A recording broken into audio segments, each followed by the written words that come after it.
resource person today for the lecture, and he is Mr. Lakshman Jayasekara, and he is an expert in the areas of urban and regional planning and project management, and he has qualified from the University of Sri Javadanapura with his BSc Honours degree, and then he has done MSc from University of Moratuwa, and he was a postgraduate in Traffic and Transport Planners, University College, London.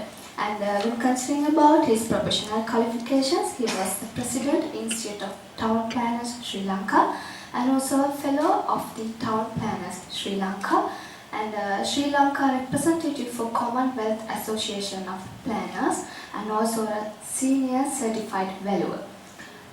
Further, he is a member Executive Committee of Organization of Professional Association, and also a Chairman, Board of Educational and Accreditation Committee of Institute of Town Planners. And also he is Director General, National Physical Planning Department, Sri Lanka, and also he was a Director General, Urban Development Authority, Consultant Ecoplan, New Zealand, Consultant Netherlands based on Eastern region of Sri Lanka, CEO of RPCO, RPC Construction, Assistant Director General and Deputy Director General, National and Regional Planning of UDA, Deputy Director General, Planning and Operation of UDA, World Bank BKH Consultant, Deputy Director Project Management UDA, Assistant Director UDA, Town Planner of UDA.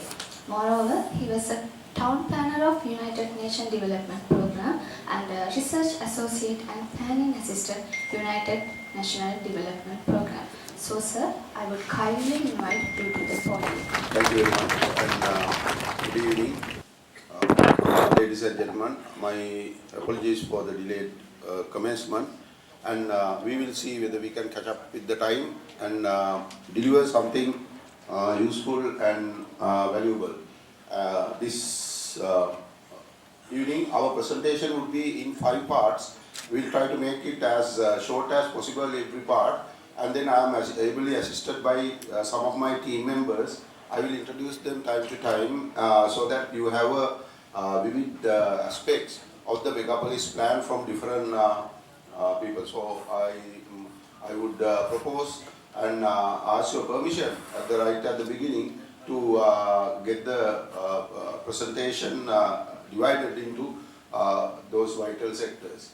Okay, starting, we have a plan that covers different aspirations of the people, and this is a plan that was actually initiated in 2003 by then government, and that was dropped by 2004 as usually it happened in our country, and we restarted as soon as this government came into power. Within the last 8 months we worked, and then I want to do a little acknowledgement how the planning process comprise of the different groups, and these are the different aspects that was tackled by different experts, and some of their names are there, and I like to acknowledge their contribution. This is not one single vision or single person's contribution. It's a whole heap of the number of people representing different professions. Going further, we really had about 300 external and internal experts. Then we had a team coming from Singapore, a company called Sabana. Sabana is a predecessor to previously known as ESMA, the company that undertook the 2003 plan. And the why Megapolis is because of the reasons stated here: the traffic situation, the waste situation, slum and shanty situation, flood, pollution. We needed a grand strategy to become a developed nation, and we thought the Western region can become that that particular instrument in the hand of the nation.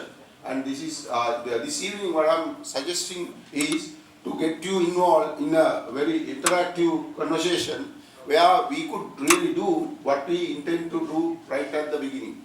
Current global techno-economic entertainment environment was considered. Then the industrial revolution of fourth category was considered, and eventually we wanted to deliver what is called smart cities.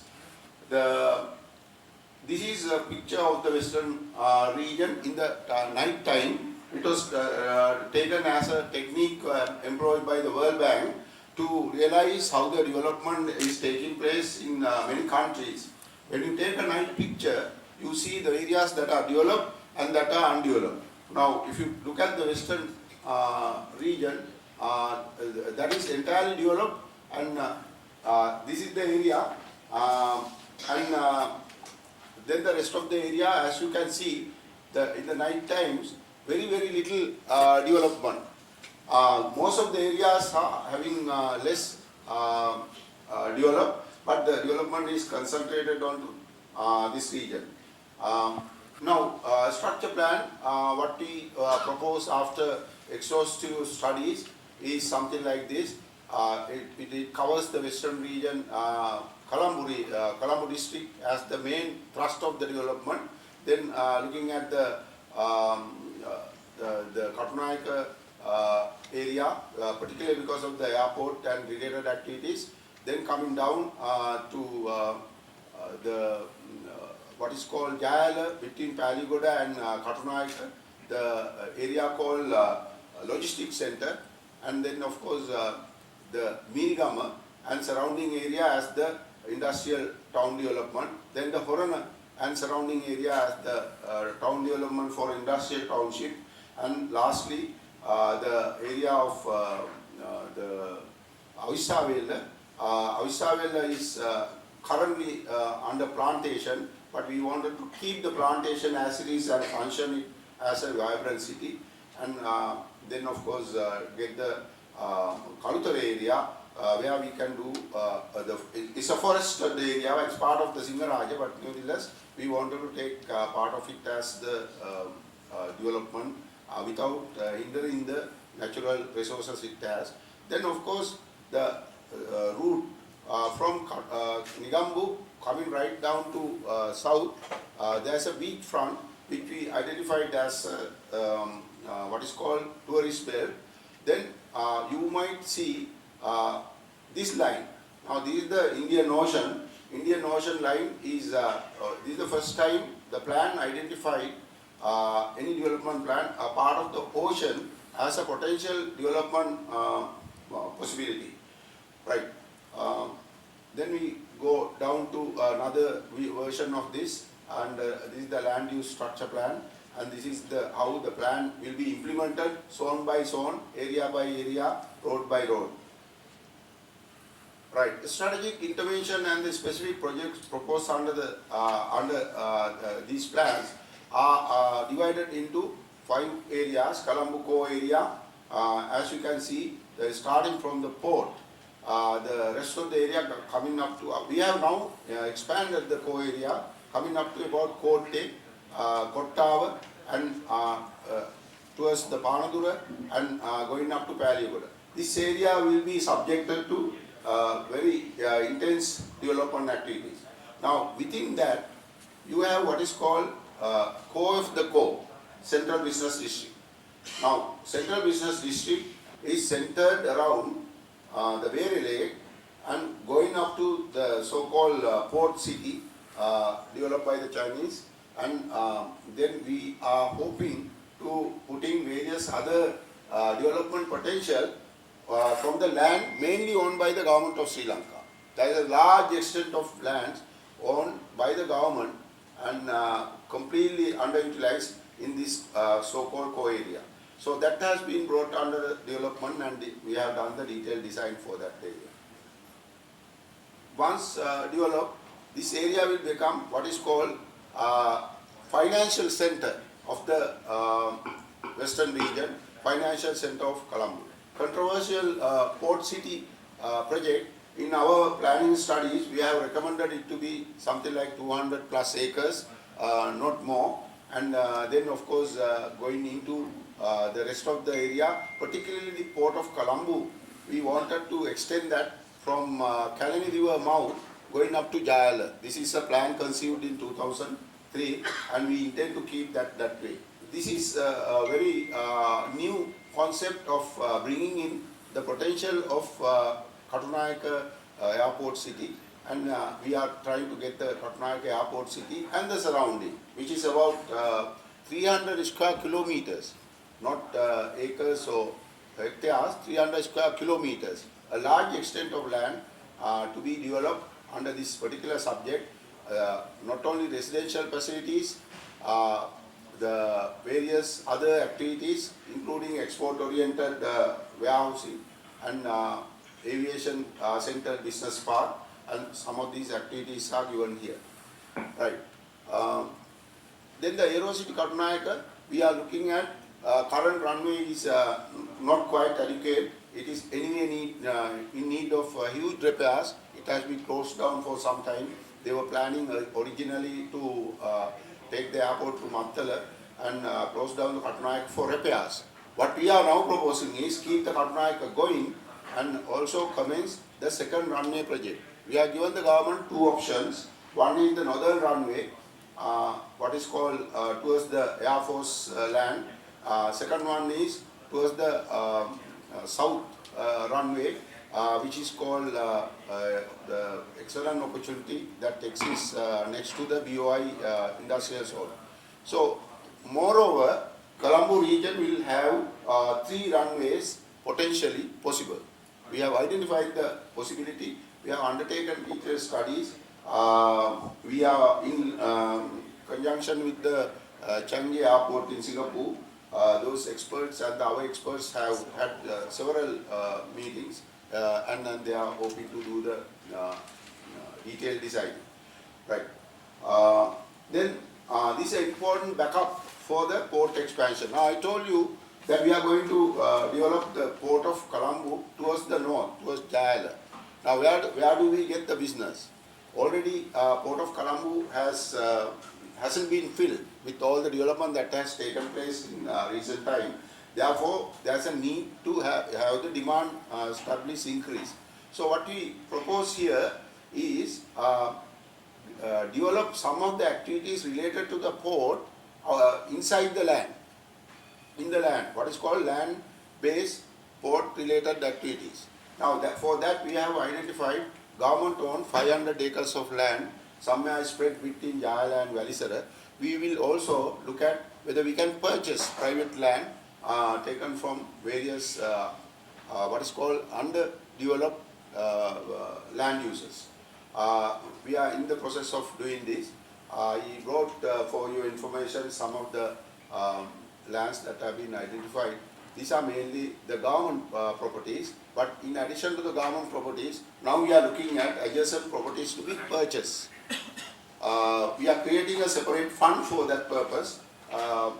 In any case, the megapolis plan cannot be implemented without a large investment in land.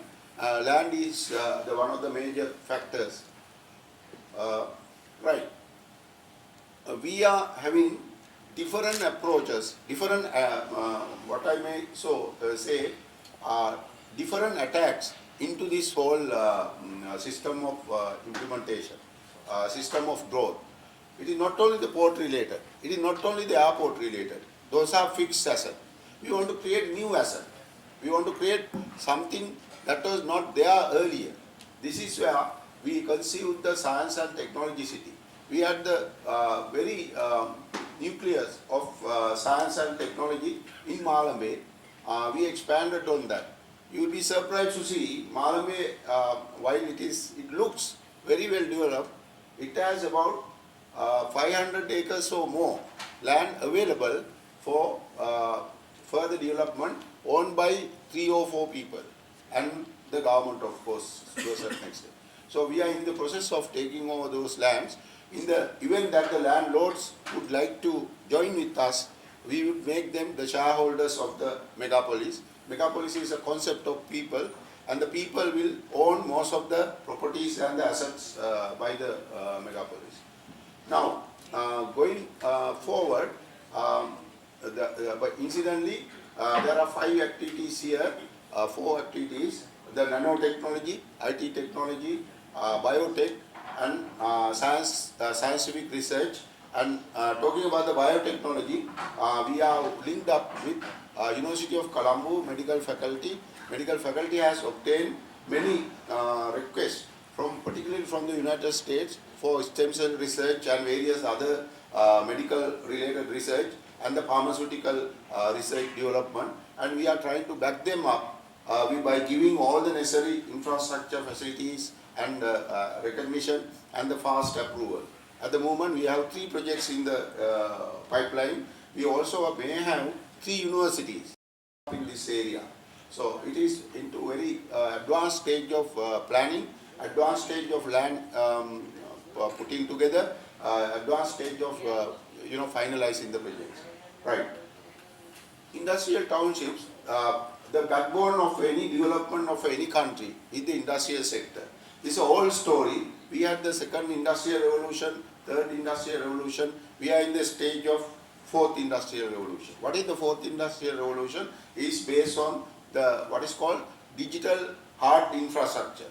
Hard digital infrastructure. Now we have to balance the IT sector that I showed you in addition to the hardcore industrial facilities.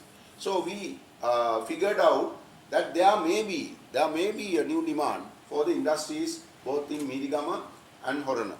That's how we developed those 2 cities. Those 2 cities are all in all is about 30,000 acres in each place. Now these are the kind of land that you would never have heard or seen.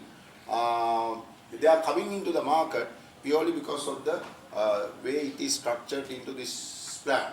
So Mirigama block is sparsely populated, and we are now in the process of taking over a large extent of land, and we are well into the implementation of the project. Then of course Horana, we started with one of the biggest industrialists in this country. As you see, during last few decades, our industrial sector has decayed. The many industrial giants like the Apico, like the weaving mill at Vellavatha got closed down. Apico went into trade, and the Jnanam family was scaling down the industrialization. And there are many industrial manufacturing backbone developed in our country. So we are trying to bring in a completely new generation of industrialists into the western region, and we have been succeeded by the first industry. We are about to sign the MOU with the particular developer, taking rubber, our own material, our own rubber manufacturing, the raw material as the base. So along with that, Horana will take off, then the Mirigama is expected to take off. There's quite a big interest from both foreign and local investors. We are very much willing to give our hand to the local investors. I must say, in terms of the industrial townships, we are actually seriously looking at SME sector. Our SME sector in our country, contribution to the GDP is something like 30%. And in developing countries like even Philippines, the SME sector contributes for about 70%. Our target is to somehow try and develop this 30% into 50%, so that the young and up and coming the entrepreneurs can commence their industrial capabilities and get into the next level of development, so that they can be replaced. They can be the institute that will replace the ailing old industrial setup in our country. Some of the good examples, like the LAF group of companies, like the SoftLogic started with 1 or 2 small enterprises, have been recently evident that our Sri Lankan young entrepreneurs, once they set their eyes on some possible potential, they will succeed. We don't want to make it, we want to make it widespread, not just LAF, not just the SoftLogic, but we want to make thousands of LAF type of industries. That is where the megapolis would give hand and the land and the funds for the SME sectors to grow. I must say, the same thing is about the IT sector. Anyone who wants to start up an IT project, we will not only give them the land and hardcore digital infrastructure, and we are about to enter into a MOU with the telecom company. Telecom company has agreed to follow our plan and invest in the digital infrastructure in the region wide, not just Colombo somewhere or putting the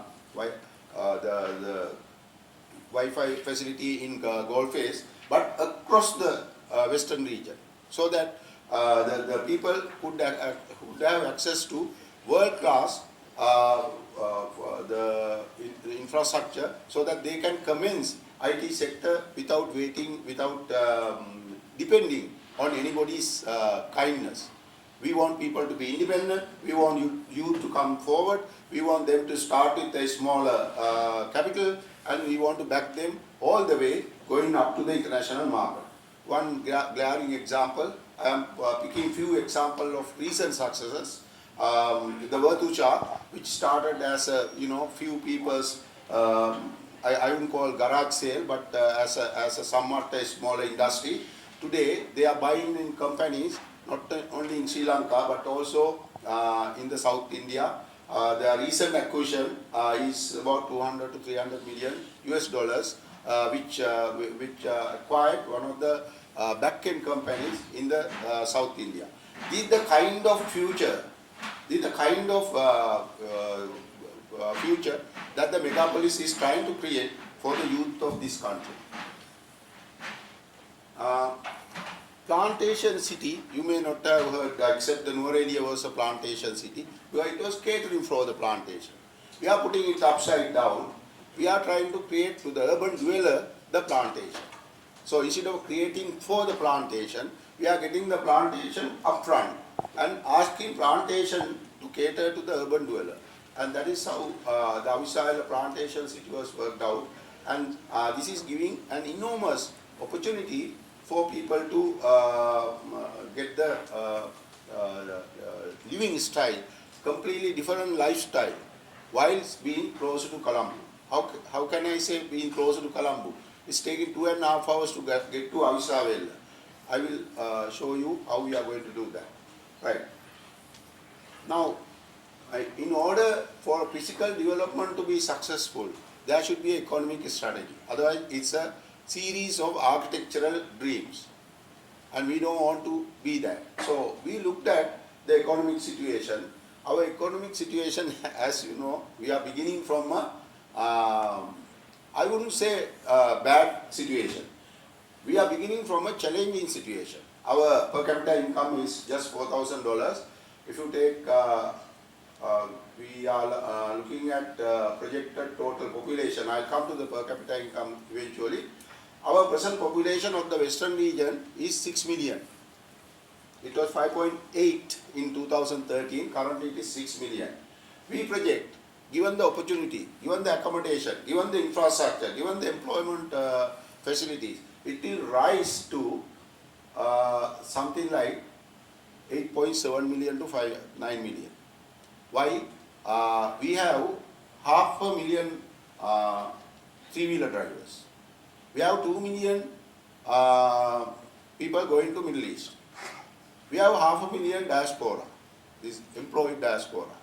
So all in all, exceeding 3 million are in a different country. Why I put in three-wheeler drivers? The easiest way the youngsters can start making some money.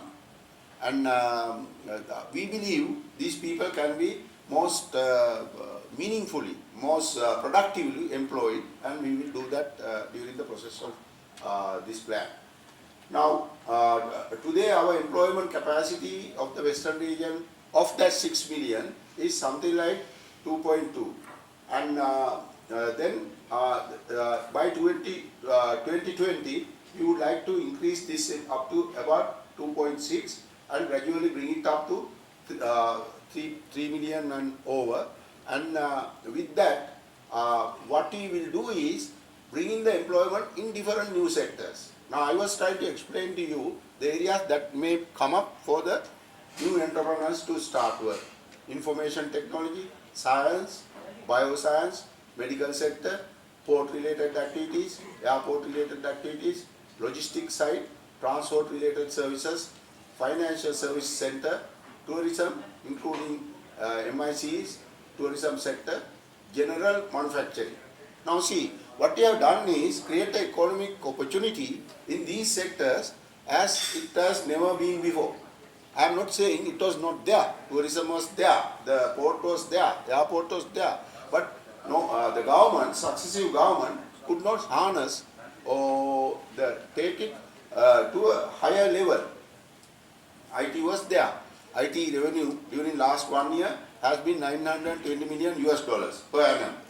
5 years ago, it was like less than $100 million. Within 2-3 years, it rose up to $1 billion.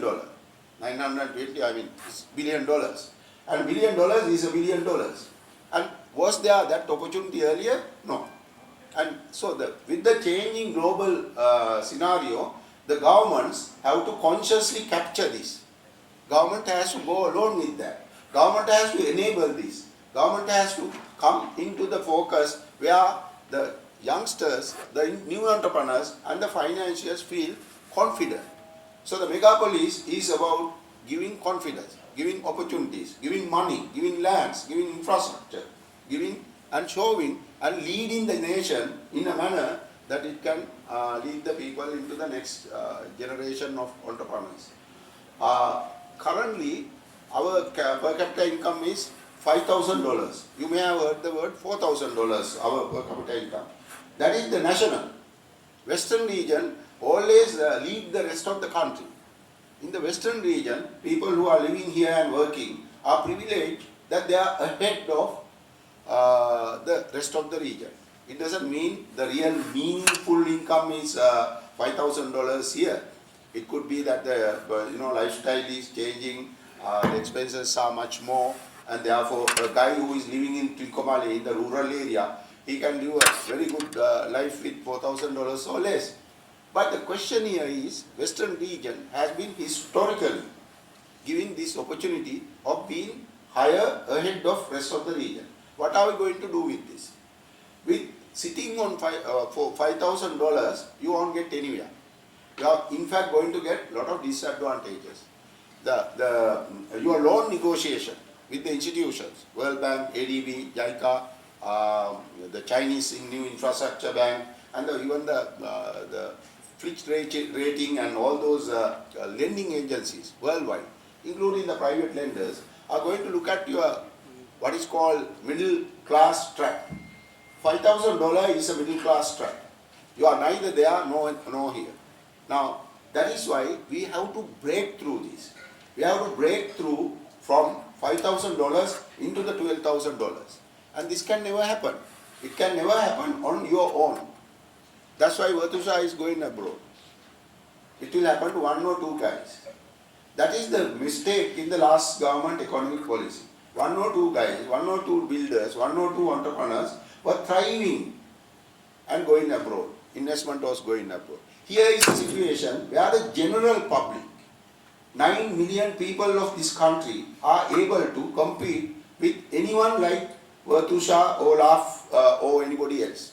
That opportunity didn't exist. You can say there are people who have talent, who have the luck and who have the various other capabilities, so they thrive. Why are you worried? We are not worried.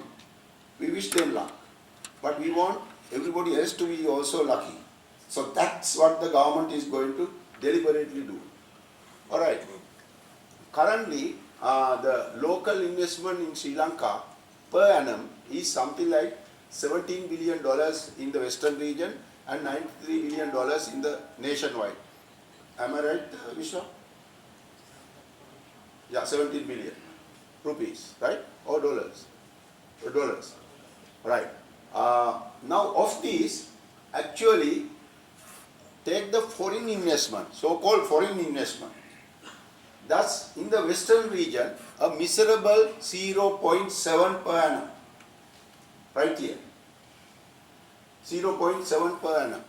And rest of the entire country, it is $3.6 billion, the entire country.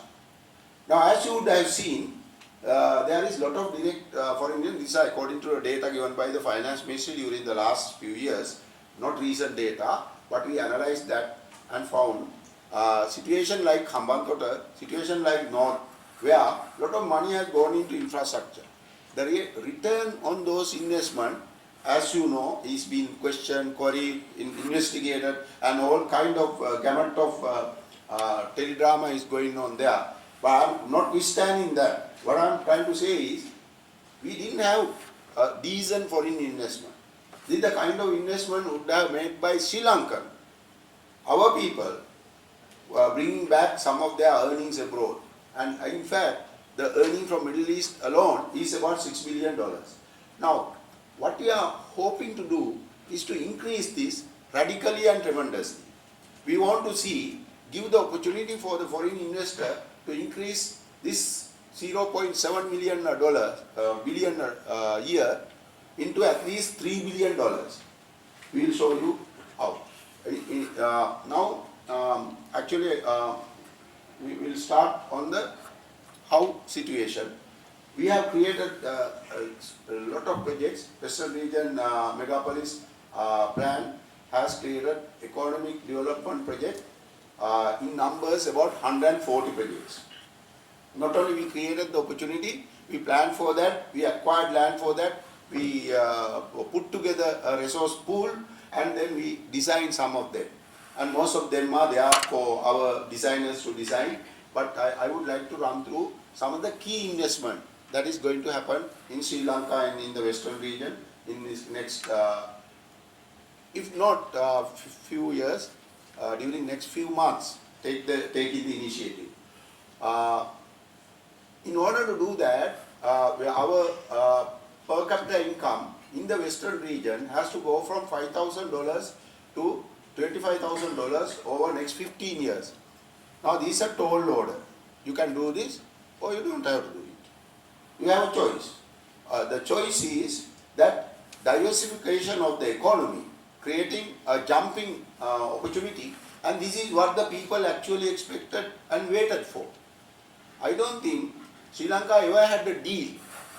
You remember in 2003-04 when, this is not talking politics but just to remind you, Ranil Wickremesinghe came to the politics and he said, I want to have a sammuti with the people. Meaning I want to have a deal with you. Right? What is the deal? I give you the opportunity to grow. Has that happened? I don't know. Answer is yours. But what I am saying is, Megapolis is giving a kind of a deal to the people. We are giving a sammuti. We are giving, ready to enter into an agreement. We are trying to look at with you, going forward, whether you are millionaire, not rupee millionaire, dollar millionaire. And that is how we have done the projection. It's a, many people told me it's a toll order. Then we ran it through the economists in the Colombo University. They came to the conclusion. The same thing happened in Malaysia and Singapore. In 1960s, when Singapore launched, then thereafter when Malaysia launched, they could have been a non-developed, slow economy up until today. Up until today. That's what happened to Bangladesh, that's what happened to India, certain sectors. That's what happened to Sri Lanka. It is the leaders and the people who decide what do you want to be. You want to be another PETA, continue with PETA, or you want to change the PETA. You want to have Colombo Port as it is, or you want to expand the Colombo Port. Or you want to have the Indian Ocean left intact, or you want to put up the port city. I'm not a great friend of port city, I must say. I was sitting in the committee that originally delayed the project. It's not delayed, I mean we wanted them to do the environmental study, but in the 2003 SESMA study recommended Indian Ocean certain sections to be developed. Now that's a glaring example. You want to do things or you don't want to do things. You want to launch into certain invisible destination or you don't have to do that. You can repair the Katunayake runway, Katunayake airport runway without building a second runway.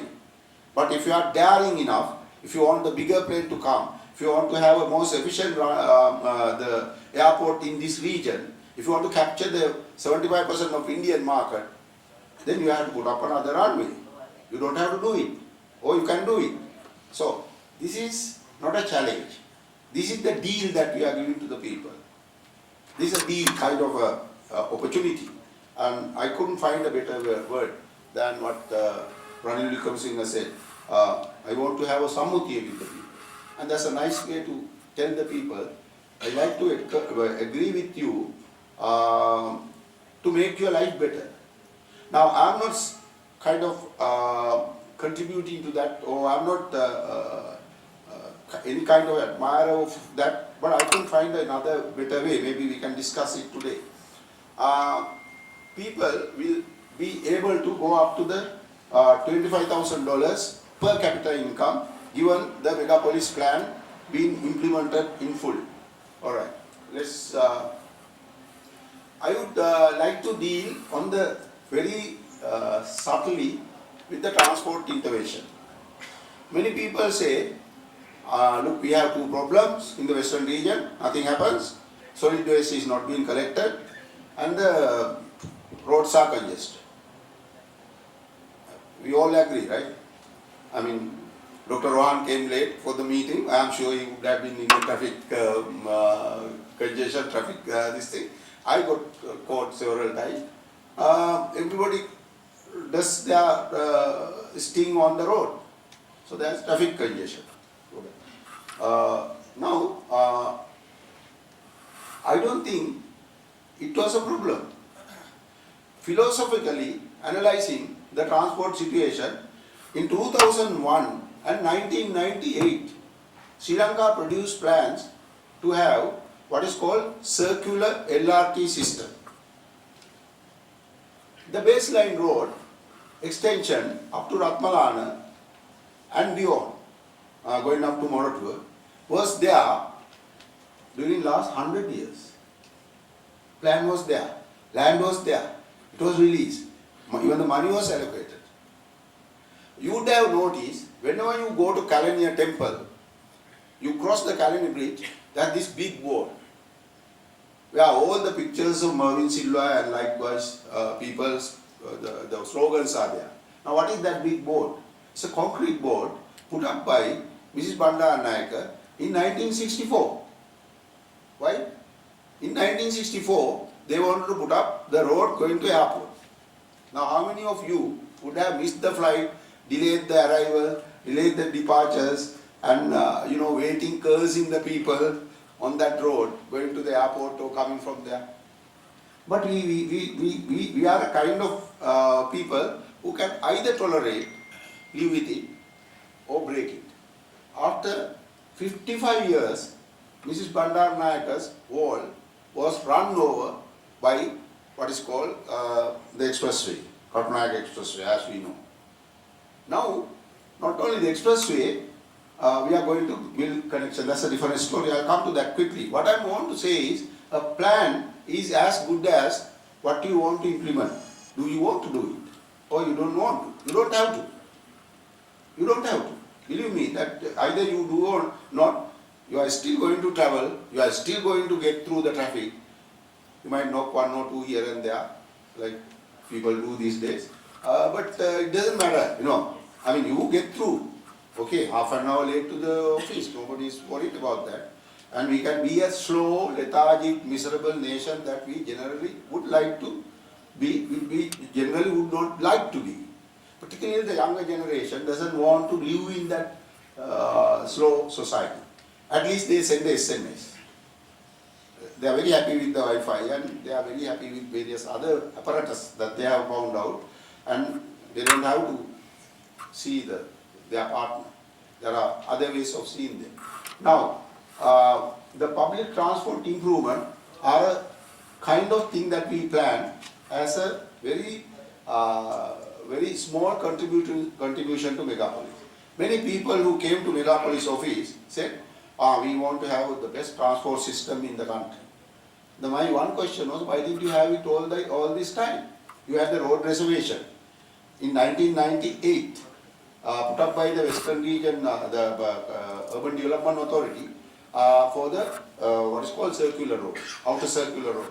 the baseline extension, as I said, but it was never built. In fact, UDA started building on the reservation in 2000. They had the reservation for 15 years, then they started luckily, happily building on the reservation. So that's how the people behave. And so that reservation disappeared, and there was no LRT or light rail system which they planned in 1998. Now, we did few things, and it worked. We divided the transport system into 4. We had a wonderful group of people, mainly Sri Lankan, helped by 1 or 2 Singaporeans, modernizing the bus fleet. Modernize the bus fleet. People won't get into bus. You had 36,000 buses 5 years ago. Now it has come down to 24,000 buses. It's still dwindling, going down. Why? A, you can get into a bus, you don't want to, but you get into a bus and sit there, and the bus doesn't move because the road is full and it doesn't have its own route.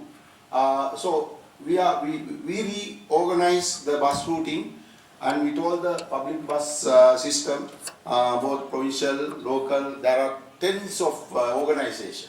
You have to deal with Jammu Vijayaratna, you have to deal with the Public Transport Commission, you have to deal with the CTB, you have to deal with the private man, and you agree with the private man today, the following day the CTB fellow appears with a gun. And that's how it is. So we were dealing with these people. We brought them to discussion, and we talked to them, and right now we have been able to get them together. So the public transport system can get into another area. I will not go into that detail. The lady here is one of the engineers who planned this.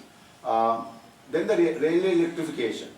As you know, between the trains in the core area, Colombo, time is 15 minutes. 1-5, at least, if you are lucky.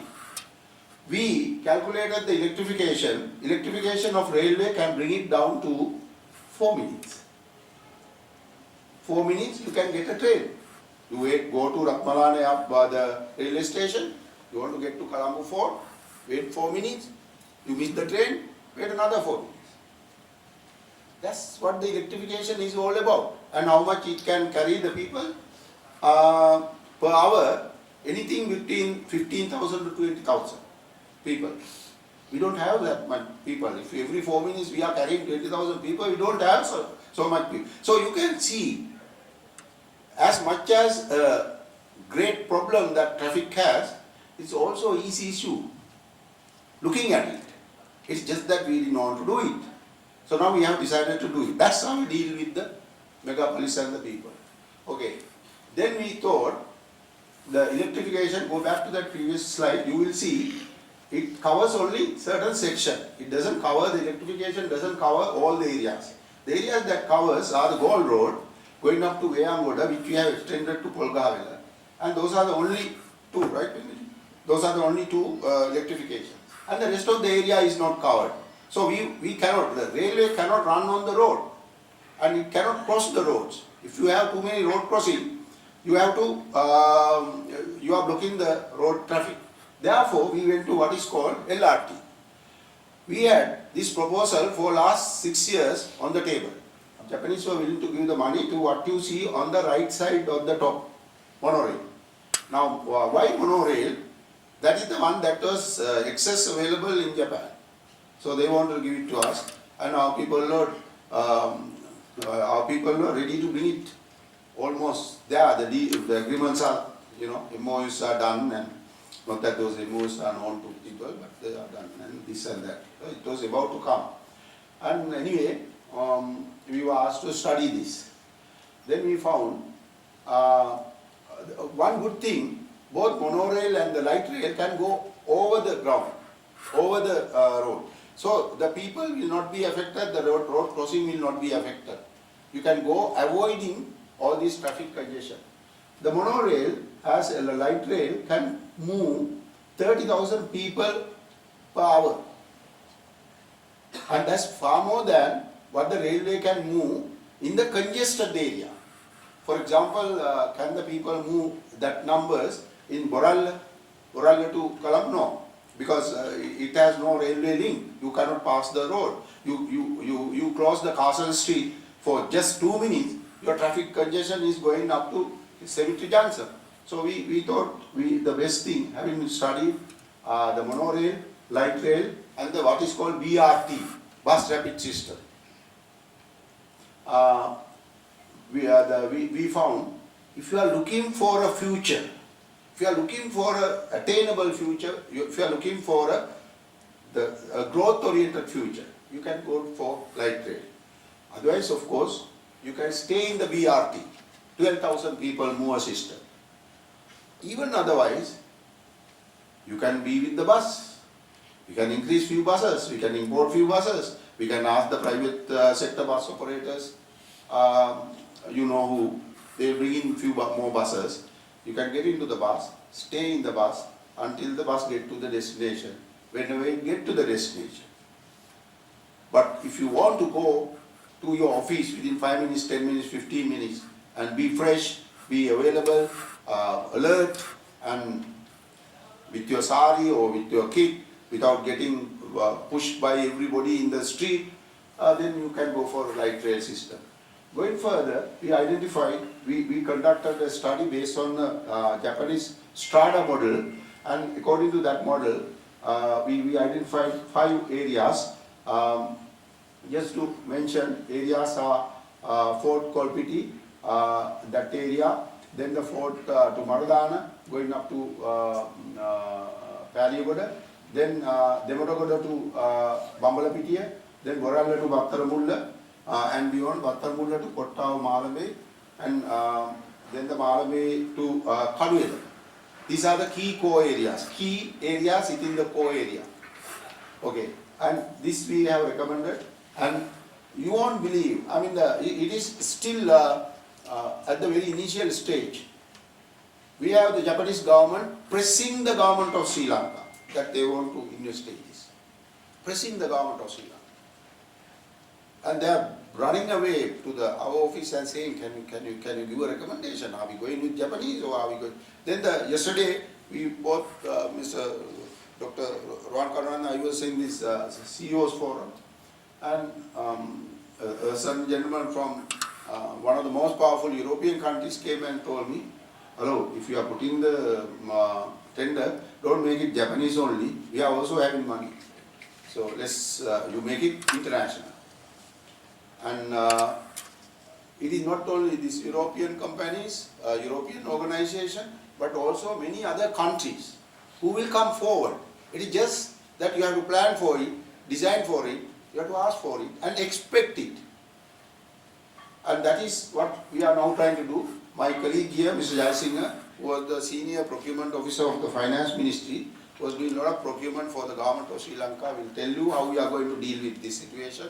And it will take 10 minutes, and I think I will finish within the next 5 minutes, but give another 5 minutes to Mr. Jayasinghe about how we are going to do the procurement. That's very important. Now, I know this conference you are attending, and as far as I know, you are paying some money to attend this. I don't know whether it is worthwhile paying any money to listen to me, but I wanted to make it worthwhile this way. I want to create a business forum. Interactive business forum. Today we will divulge some of our projects that can be implemented immediately. Who is better for implementation of those projects than you all? You had the trouble, you took the trouble, you had the time to come and listen to me. Why should you do that?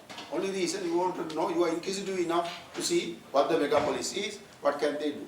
We want to tell you what we can do, and maybe together you can do some projects where you can make some money. Because we would like you to make some money, very frankly. We would like you to do our projects. We would like to help you. We would like to give you the land. We would like to give you the funds. We don't want this to be kept into a limited circle of friends, limited circle of group of people, either politician or businessman or anybody else. We want to put it as widespread as possible.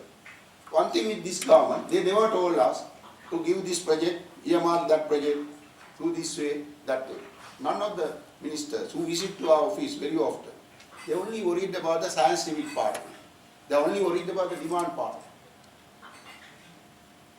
So there's a great opportunity here for us to do some of these projects. Multimodal Hub Center. I want to show that site plan. Have you ever imagined Colombo Peta has land? You would have thought 10 perch land here, 80 perch land here, 5 perch. Generally Colombo Peta land market is measured in 2 perch. And there are lands 1 perch, 1.5 perch. Did you know the government was sitting on 75 acres of land right in the middle of Peta for last 100 years? 75 acres of land. We told the government, gentlemen, you are sitting on this, you want to continue sitting on this? No benefit, I mean, of course. So we are now going to be one of major tenders that is coming out. We are going to show you 140 tenders today. At least, I mean, the fact that you are spending your time, which is much more valuable than what you paid to come for this meeting. The 140 projects, of which some of the projects need 1 million rupees, $500,000 rupees. Some of the projects will not need any money. We will give you that money. We are creating a fund, what is called Development Assistance Fund. If the person is right, he is entrepreneurial enough, if he has the drive and the dream, we will fund him. And if the person has a good idea, we will include that idea into the Megapolis plan. Megapolis plan is a dynamic plan. It is not an end result, it's a beginning. And it can take many new projects. Now, talking about this is starting from the railway station on the Vijayawardhana Mawatha and the DR Vijayawardhana behind the railway line and behind the railway station going into World Market, as you know, the current World Market, then into the Chalmers Gantries and the Botry Junction. All that land belongs to one person, UDA, except few blocks here and there. They have signed with Colombo Lands, which is a government-owned concern. I think some of my friends here, colleagues here, would have been directors of that company called Colombo Land. And Colombo Land had this 12-acre beautiful block for last 12 years or more. So we are trying to give them, if you want to develop, we will give you land elsewhere. Let us give this to, including you can apply, but this is the kind of development that we want to take. We want to bring 6 million square footage of buildings into Peta with the transport hub, transportation interconnector. We give the guidelines, we give the architecture, we give the architectural guideline, we don't give the architecture. And already Megapolis office is inundated with the applicants who want to do this block, coming from the $500 million fortune companies, mainly. We are not looking at only $500 million fortune company. We can get a guy with a $1, but he wants to be a $500 million from Sri Lanka, we will help them. However, the point is, this is only one project. This is just to see, just to show you the scale of the opportunity, size of the opportunity to capture. But as my colleagues will present, in the smaller project, it will be 1 million rupees or 100,000 rupees going up to $1 million or $500 million. Well, take your size, take your size, take your bet for what you have. So now I think I am going to finish this presentation. Anyway, my time is up. I would like Mr. Jayasinghe to explain a little bit about the procurement. So we have 140 projects. Anyone who is interested can take a copy of that. We can release that. Unfortunately, we couldn't make all the printed copies, but we can give a printed copies if you walk into our office.